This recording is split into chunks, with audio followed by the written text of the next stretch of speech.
네, 지금 계속해서 십계명 이후에 하나님께서 주신 규례들을 계속 살펴보고 있습니다. 사실 조금 지루한 부분이긴 합니다. 계속 오늘날에 이렇게 문자적으로 적용되어질 수는 없는 규례들이지만 그 안에 흐르는 본질들을 계속 살펴보고 있는데요. 출애굽기에 흐르는 빼놓으면 안 되고 꼭 배워야 될 두 가지 본질이 하나님의 공의와 사랑의 적용이었습니다. 그래서 우리가 규례들을 계속 살펴보지만 그 안에서 놓칠 수 없는 바로 사상이 하나님의 공의를 지켜내면서도 하나님의 사랑이 밑바탕에 깔려 있는 그런 규례였음을 살펴보았습니다. 그래서 오늘이 이제 22장 마지막이고요. 그 다음에 23장도 남아있는데 23장은 아마 이제 다음 주 한 몫에 쭉 이제 흘러가려고 합니다. 그러고 나서 말씀은 24장을 보고 성막에 대해서 조금 더 흘러간 후에 이제 드디어 출애굽 여정들이 또 이어져 갑니다. 이제 그 여정으로 들어가야 사실은 좀 우리가 듣고 나누기에 좀 재미가 있어요, 사실은. 그래서 지금은 또 성막의 부분에 해당할 때까지도 이제 재미는 잘 없어요. 좀 지루할 수 있지만 그래도 성막에 대한 내용까지는 우리가 좀 공부하듯이 좀 배울 필요가 있습니다. 그리고 성막에 대한 부분을 조금 더 그 의미와 함께 깊이 다루면 성막에 담겨 있는 은혜가 얼마나 우리에게 큰 도전을 주는지 또 알 수 있게 됩니다. 그래서 세부 규례는 아마 오늘 정도면 기초 흘러가는 흐름에 대해서는 이제 전체적으로 파악이 될 것 같습니다. 먼저 16절에 보시면 16절 17절에 사람이 약혼하지 아니한 처녀를 꾀어 동침하였으면 납배금을 주고 아내로 삼을 것이요 만일 처녀의 아버지가 딸을 그에게 주기를 거절하면 그 처녀에게는 납배금으로 돈을 낼지니라 이렇게 되는데 이 부분은 보셔서 아시겠지만 남자가 처녀를 꾀어서 약혼하지 아니한 여자를 말하는 겁니다. 당시 약혼은 결혼과 똑같은 효력을 발생했습니다. 오늘날과는 조금 달라요. 당시 약혼했다라고 하는 것은 합방할 수는 없지만 결혼한 여인으로 취급을 받았습니다. 그래서 약혼하지 아니한 여자를 꾀어서 동침을 한 사건이 발각되었을 경우의 얘기입니다. 그렇다라고 하면 그 남자는 여자에게 납폐금을 줘야 됩니다. 이 납폐금이라는 것은 쉽게 얘기하면 결혼 지참금입니다. 그래서 당시에는 보통 여자아이는 아버지의 소유물처럼 그냥 여겨지던 시대예요. 그러니까 오늘날로 적용될 수 없는 당시 문화 안에서만 이해될 수 있는 부분이에요. 그래서 소유물처럼 여겼기 때문에 그래서 딸을 시집 보낼 때는 항상 납폐금을 받습니다. 그러나 납폐금의 원용도는 아버지에게 주는 것이 아니라 이 딸이 결혼을 했다가 혹여나 이혼당하거나 남편이 죽었을 때 이 여자가 가장 비참한 상태가 돼요. 그때를 대비해서 주는 돈이에요, 사실은. 그러니까 결과적으로 나중에 누구에게 돌아가야 돼요? 딸에게 사실은 돌아가야 될 돈이에요, 사실은.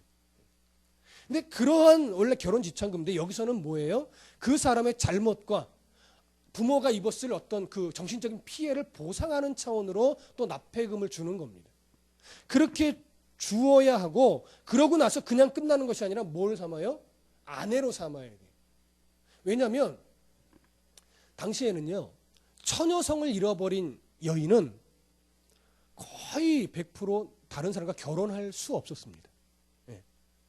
혹여나 처녀성을 속이고 결혼을 하면 근데 그게 발각되면 죽일 수가 있었어요. 그만큼 무서운 거예요. 오늘날은 그냥 이혼 이러면 끝나는데 그때는 이혼이 아니라 그게 사형의 이유가 됐어요. 사람을 죽일 수 있는. 그러니까 그 누구도 처녀성을 잃어버린 여인을 아내로 받아들이지도 않은 뿐더러 발각되면 죽기 때문에 그냥 그럴 경우에는 집에서 그냥 늙어 죽도록 혼자 살게 되는 경우가 더 많았다고 합니다. 그러니까 이럴 경우는 그 사람이 납폐금을 부모에게 내고 그 여인을 아내로 삼아야만 했어요. 근데 이렇게 아내를 삼았을 경우에는 절대 이혼이 법적으로 불가했습니다. 그러니까 죽을 때까지 함께 살아야 돼요. 그러니까 그냥 몸만 있는 것이 아니라 아내로서의 먹을 거, 입을 거를 정확하게 제공해야 됐어요. 그게 율법부에 정해져 있는 거예요. 근데 한편으로는 그렇게 아내를 삼아야 된다는 이 조항이 어찌 보면 그럴듯해 보이기도 하고 어찌 보면 나쁜 놈인데 말하면 어떻게 보면 강간범이잖아요. 우리가 좋게 말해주면 이렇게 표현한 거지 법적으로 처벌을 안 한다는 게 너무 약하지 않은가? 이렇게 보일 수도 있는 거예요. 그런데 성경은 율법의 기본적인 목적은 사람을 죽이는 데 있는 것이 아니라 사람을 살리는 데 있고, 그리고 인간의 죄성을 누르고 더 건강한 삶을 살아가게 만들어주는 데 기본적인 목표가 있다는 것을 여러분 먼저 인식을 하셔야 됩니다.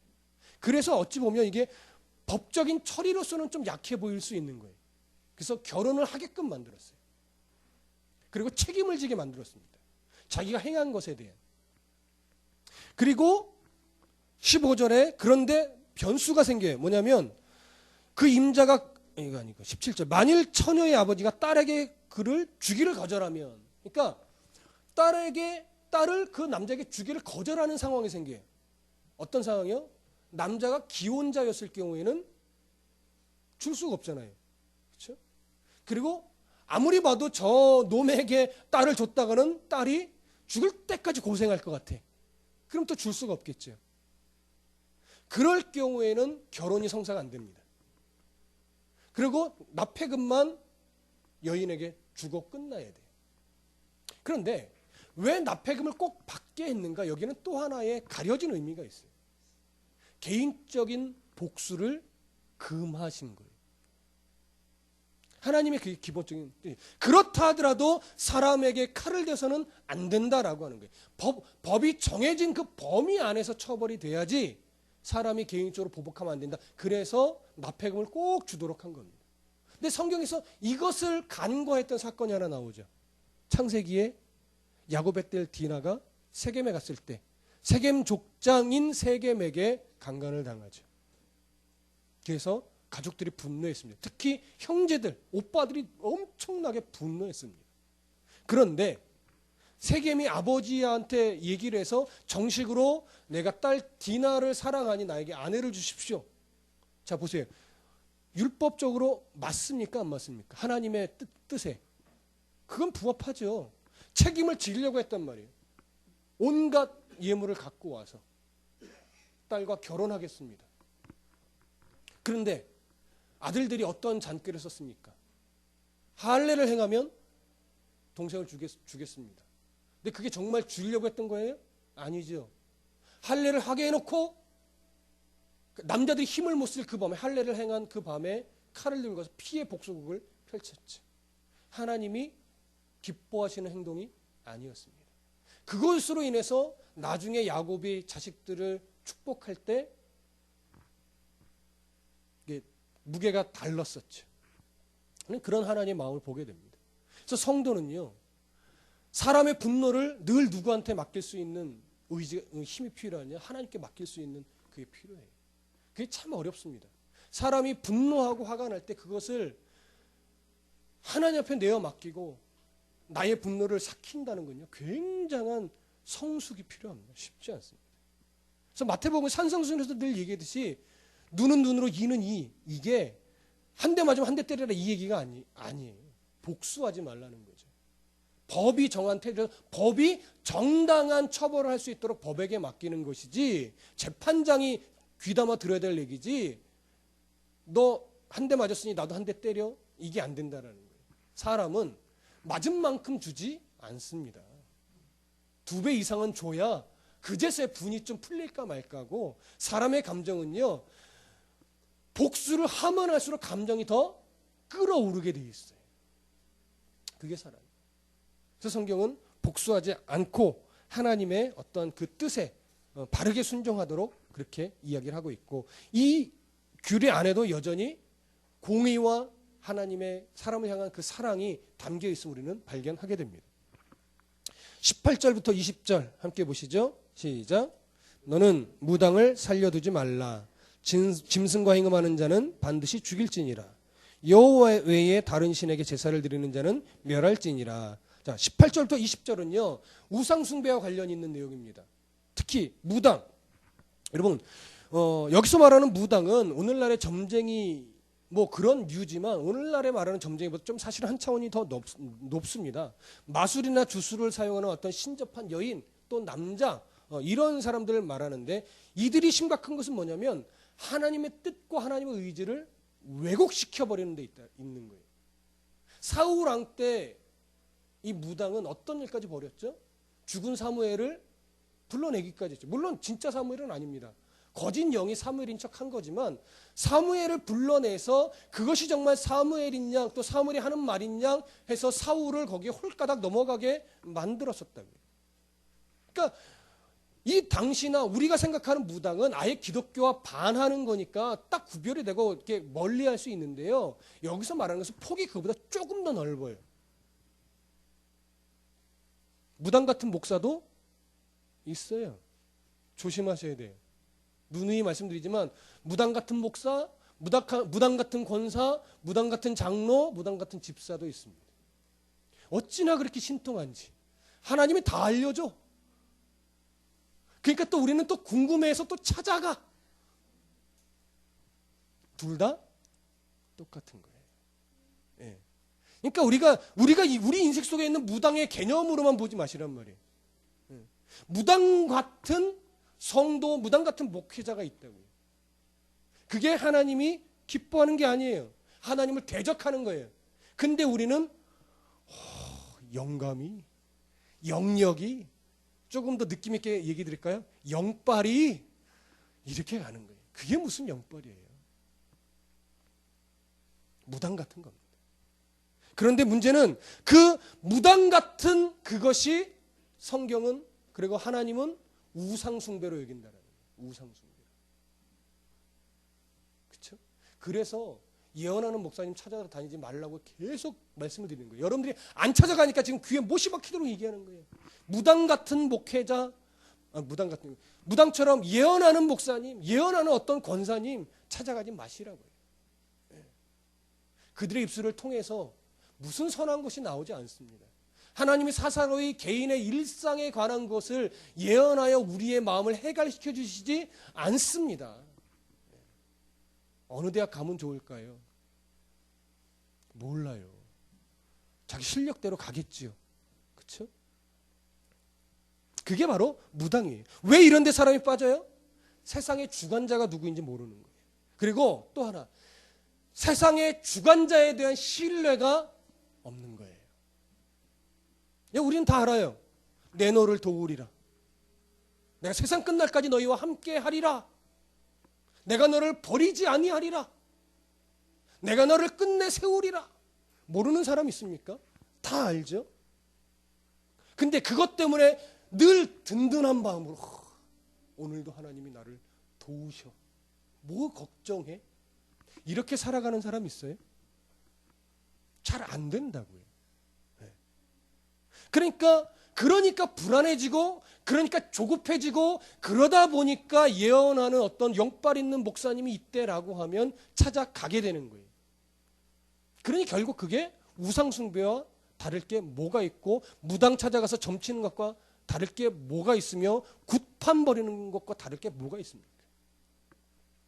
조심하십시오. 교회 안에서 굿하는 경우 있습니다.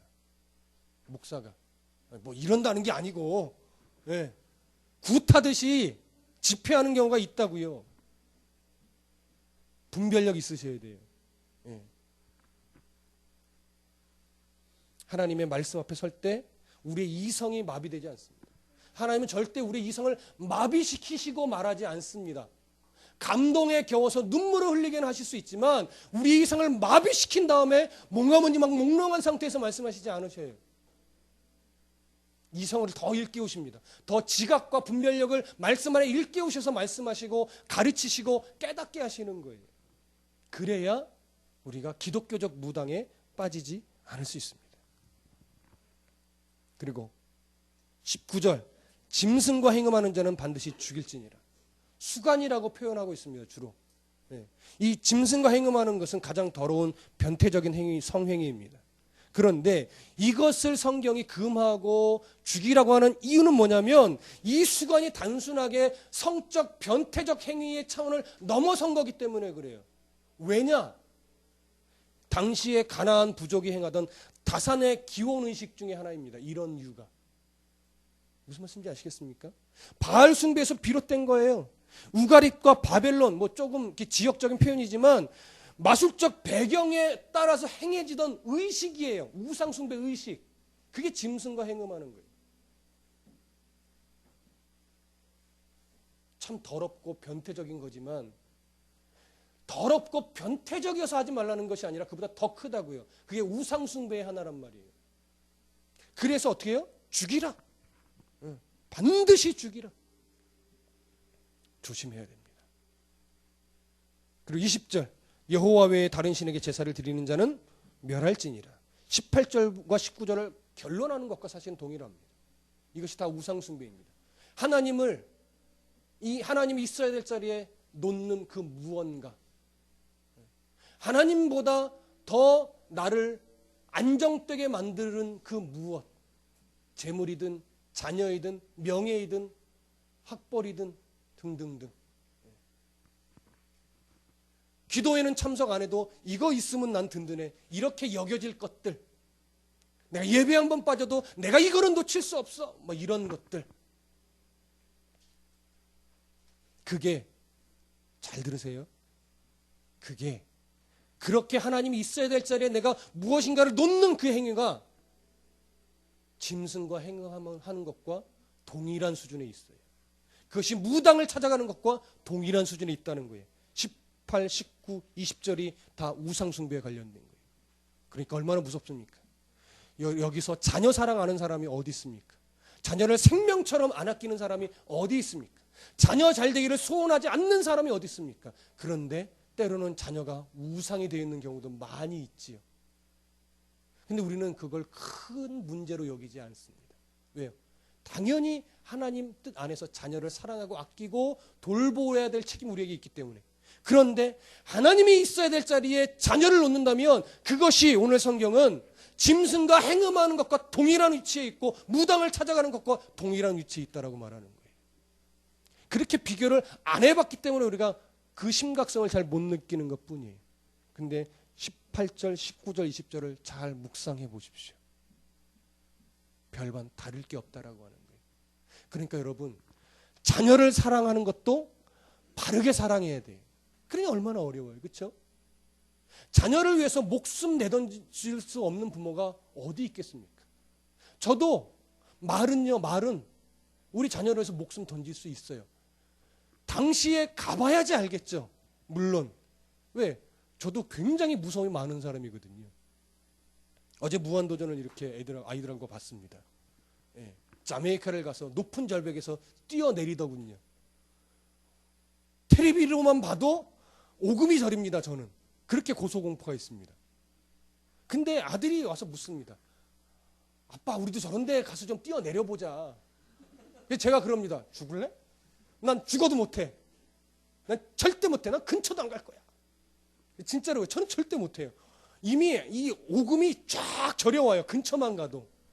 근데 한마디 던졌어요. 절대 안 가고 절대 못하지만 네가 물에 빠져 죽는 상황이면 내가 뛰어내리겠지. 머리로는 그래요. 머리로는. 진짜 뛰어내리겠다는 게 아니고 머리로는 그렇다니까요. 그런 사랑 우리는 자녀들에게 줘야 돼요. 맞지요?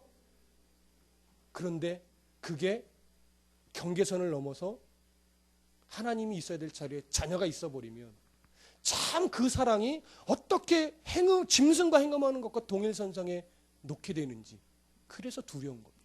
그래서 어려운 거예요, 여러분. 신앙의 그 중심과 경계선을 지켜낸다는 게.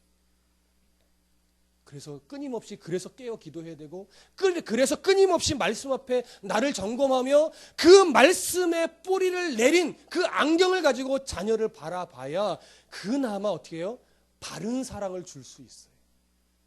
근데 많은 성도들이 도가 넘는 사랑을 주기도 합니다. 저도 그게 두렵습니다. 그렇게 될까 봐. 바른 사랑을 주셔야 되고, 바른 사랑을 나누셔야 되고, 바른 사랑으로 함께 해야 됩니다. 그걸 놓고 우리 함께 기도하십시다. 이것이 바로 하나님의 공의와 사랑이 서려 있는 구절입니다. 자, 그리고 21절부터 24절 함께 읽어보겠습니다. 시작. 너는 이방 나그네를 압제하지 말며 그들을 학대하지 말라. 너희도 애굽 땅에서 나그네였음이라. 너는 과부나 고아를 해롭게 하지 말라. 네가 만일 그들을 해롭게 함으로 그들이 내게 부르짖으면 내가 반드시 그 부르짖음을 들으리라. 나의 노가 맹렬함으로 내가 칼로 너희를 죽이리니 너희 아내는 과부가 되고 너희의 자녀는 고아가 되리라. 율법은 이처럼 약자에 대해서 함부로 대하지 못하게 하고 있습니다. 나그네, 과부, 고아, 당시에 가장 약자로 분류되던 자고 법적인 보호를 받지 못하던 대상자들이었습니다. 하나님은 율법을 통해서 그들을 보호하라고, 그들을 도우라고 하십니다. 근데 그 이유가 뭐냐면 너희가 애굽에 있을 때 이미 노예로서 비참한 삶을 살아봤고 그런 너희를 내가 은혜로 구원해 냈다라고 하는 거예요. 그러니까 약자를, 소외된 자를 우리가 마음으로 도울 수 있다라고 하는 것은 무엇을 의미하느냐? 나도 그런 자였는데 나를 구원하신 하나님의 은혜를 내가 잊지 않고 기억한다라고 하는 증거인 거예요. 근데 그를 비록 물질로는 돕지 못할지라도 마음으로 업신 여긴다면 정말 우리는 그 은혜를 잊어버린 자가 되겠죠. 그러니까 오늘 이 구절을 통해서 우리가 늘 놓치지 말아야 될 것은 뭐냐면 하나님은 약자의 보호자가 되시는 분이다라고 하는 사실이에요. 이 노예였던 이스라엘의 보호자가 되셔서 그들을 홍해바다를 건너 자유인이 되게 하셨던 것처럼 이 세상 속에서 하나님 모르고 그저 내 속에 오는 대로 세상만 알고 살아가던 우리를 그 세상 속에서 건져내어 하나님의 나라를 아는 자, 하나님의 나라를 소유한 자로 만들어 주셨단 말이에요. 그러니 하나님의 나라가 없는 세상의 사람들은 약자예요. 우리는 그들을 긍휼히 바라볼 수 있어야 돼요. 우리는 단순하게 이 구절을 돈이 없는 자, 아픈 자로만 국한시키는 경우도 있습니다. 우리는 그들을 향하여 정말 긍휼을 베풀 수 있어야 됩니다. 그러나 우리의 시선은 조금 더 넓어야 돼요. 우리를 공격하는 자라 할지라도 하나님의 사랑을 모르고 하나님의 나라를 소유하지 않은 자들은 약자입니다. 그들을 향해서 우리가 긍휼의 눈빛, 긍휼의 마음을 줄 수 있어야 합니다. 그러면 여러분 상처받을 이유가, 세상에서 상처받을 이유가 하나도 없어요. 약자가 짓거려대는 소리가 우리한테 무슨 해를 끼치겠어요? 그렇죠? 그들은 약자예요. 하나님이 없으니까 자기 잘난 척만 하는 거예요. 자기 잘난 맛에 짓거려대는 거예요. 약자예요. 우리는요. 좀 가진 게 없을 뿐이지 우리는 하나님 나라 백성이에요. 불쌍히 여겨야 될 존재예요. 긍휼히 여겨줘야 될 존재예요.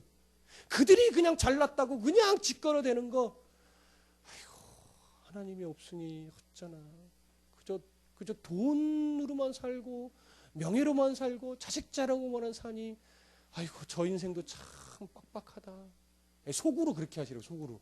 겉으로 그렇게 막 내뱉으면 안 되고 속으로 그런 긍휼함을 가지고 기도해주고 더 그리스도인다운 눈빛, 그리스도인다운 사랑, 그리스도인다운 말투를 가지고 결국 그도 언젠가 우리를 통하여 누구를 만날 수 있게? 하나님을 만날 수 있게. 그래야 우리가 참된 그리스도인으로서의 사랑을 전할 수 있는 겁니다. 이런 그런 좀 당당함이 우리들 안에 있으셨으면 좋겠습니다. 당당함. 자, 25절부터 27절 함께 보겠습니다. 시작. 네가 만일 너와 함께한 내 백성 중에서 가난한 자에게 돈을 구워주면 너는 그에게 채권자 같이 하지 말며 이자를 받지 말 것이며 네가 만일 이웃의 옷을 전당 잡거든 해가 지기 전에 그에게 돌려보내라. 그것이 유일한 옷이라. 그것이 그의 알몸을 가릴 옷인즉 그가 무엇을 입고 자겠느냐. 그가 내게 부르짖으면 내가 들으리니 나는 자비로운 자임이니라. 여기는 가난한 자에 대한 이야기인데 당시에 가난한 자가 입고 있던 옷은요 늘 입을 역할을 하던 거예요. 물론 가난한 자뿐만이 아니라 이스라엘의 대부분의 유목민을 하던 대부분의 사람들은요 겉옷이 그냥 겉옷이 아니에요. 이불과 같은 역할을 합니다. 왜냐하면 팔레스타인 지방의 낮과 밤은 온도 차이가 엄청나게 큽니다. 밤에는 매우 추워요. 그래서 이불 없이는 잘 수 없습니다. 그러니까 특히 가난한 자는 또 유목을 하며 살기 때문에 그 광야에서 밤에 목만 끼게 돼 있거든요. 그 옷을 딱 펼쳐서 이불처럼 덮어야 돼. 그렇지 않으면 밤에 잘 수가 없어요. 근데 이들이 하루 일을 할 때 담보로 잡히는 물건이 대부분 옷이에요. 겉옷. 그러니까 옷을 담보로 잡히고 일하는데 뭔가 문제가 생겼을 때 이 옷을 주지 않는 경우가 생기는 거예요. 담보로 잡던 거니까. 근데 이것을 주지 않으면 그 사람이 알몸을 가릴 것도 없고 밤에 잘 수도 없으니 그 말은 결국 뒤집어서 얘기하면 너 죽어라 이렇게 되는 거죠. 그래서 성경은 오늘 이렇게 말하는 거예요. 너의 백성 중에 가난한 자에게 돈을 구워주면 너는 그에게 뭐 같이 하지 말라? 채권자 같이 하지 말며 이자를 받지 말 것이며. 오늘날 이렇게만 될 수 있다면, 그쵸? 오늘날 이렇게만 될 수 있다면 좋을 텐데 이게 그렇게 안 되네요, 그쵸? 그러나 성경이 말하는 것은 가난한 자는 이익을 추구해야 될 대상이 아니라 돌봄과 관심의 대상이라는 겁니다. 그래서 가난한 자에게 돈을 빌려줬을 때는 채무보다 앞서야 되는 것이 뭐냐면 인애와 자비라는 사실입니다. 성도 안에서 특히 돈을 빌려주고 받는 거 있어서는 안 됩니다. 그래서 말씀드리죠. 빌려주시려면 안 받아도 상처받지 않을 수준에 한해서만 빌려주십시오. 저 성도가 혹여나 삶이 어렵고, 왜? 사람이 속이는 게 돈이 사람을 속이게 만들잖아요. 대부분 정말 악한 사람 아니고서는 정말 주고 싶은데 못 주는 경우가 더 많아요. 그러니 상처받지 않으시려면 어떻게 해요? 내가 빌려주고 못 줘도 내가 저 사람을 미워하거나 상처받지 않을 수 있는 수준을 정해놓고 빌려주시란 말이에요. 그렇지 않으려면 저 사람이 안 주면 어떡하지? 이 생각이 드신다면 절대 빌려주시면 안 됩니다. 왜요? 더 큰 화를 부를 수 있기 때문에. 긍휼의 마음. 거기에 긍휼이 그래서 밑바탕에 깔려 있어요. 이 성도답게 살아가기가 얼마나 힘듭니까? 그렇죠? 안 빌려줄 수도 없고 빌려주자니 좀 걸리고, 그러다 못 받으면 또 내가 저 사람 미워할 것 같고, 목사님은 미워하지 않을 정도로는 빌려주라는데 어느 정도가 내가 어느 정도 빌려주고 못 받으면 안 미워할 수 있을까? 몇만 원, 몇십만 원, 몇백만 원, 이거 막 생각하다 보면 막 정신이 이제 막 빠지는 거지. 어렵습니다. 저도 얼마까지는 빌려주세요. 이거 못합니다, 여러분. 할 수도 없습니다. 결국 우리 안에 힘들고 어려운 자를 정말 도울 수 있는 그 깊이와 넓이가 어느 정도인지 스스로 점검하고 그 사랑을 나눌 수 있으셔야 됩니다. 그 사랑이 건강하게 실천되질 때 교회는 참으로 건강해질 수 있고 성도도 참으로 건강해질 수 있습니다. 그런 건강한 사랑이 우리들 안에 아름답게 적용되고 실천되어지기를 소원합니다. 28절부터 31절 함께 읽겠습니다. 28절부터 시작. 너는 재판장을 모독하지 말며 백성의 지도자를 저주하지 말지니라. 너는 내가 추수한 것과 내가 짜낸 집 바치기를 더디하지 말지며 내 처음 난 아들들을 내게 줄지며 내 소와 양도 그와 같이 하되 이랫동안 어미와 함께 있게 하다가 여드레 만에 내게 줄지니라. 너희는 내게 거룩한 사람이 될지니 들에서 짐승에게 찢긴 동물의 고기를 먹지 말고 그것을 개에게 던질지니라. 네, 이제 결론의 부분으로 이제 갑니다. 28절에 재판장을 모독하지 말고 백성의 지도자를 저주하지 말라라고 하는 것은 하나님이 세우신 자를 인정할 수 있어야 된다라고 하는 거예요. 그러니까 이 말은 백성들에게 하나님이 세우신 지도자를 존경할 수 있는 마음을 가져라는 의미가 크고, 또 하나는 그렇기 때문에 재판장이나 백성의 지도자는 하나님이 세우신 자답게 뭐예요?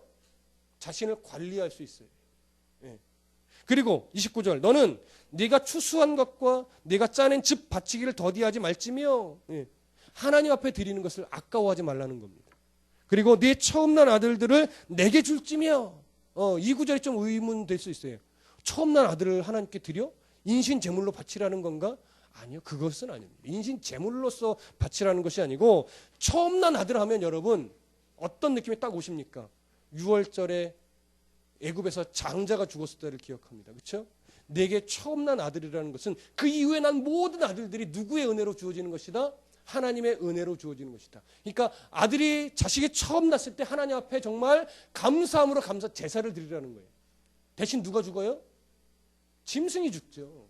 이 아들이 죽지 않아요. 짐승이 죽는 거예요. 그렇게 내게 하나님께서 허락하신 생명들을 정말로 하나님 앞에 감사할 수 있어야 된다라고 하는 거예요. 그래서 오늘날 그래서 아이들이 태어나면 목사님을 초대해서 보통 기도를 받지요. 하나님 앞에 감사하는 거예요.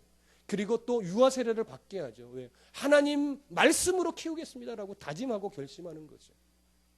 그런 감사와 그런 순종과 실천이 우리에게 필요한 겁니다.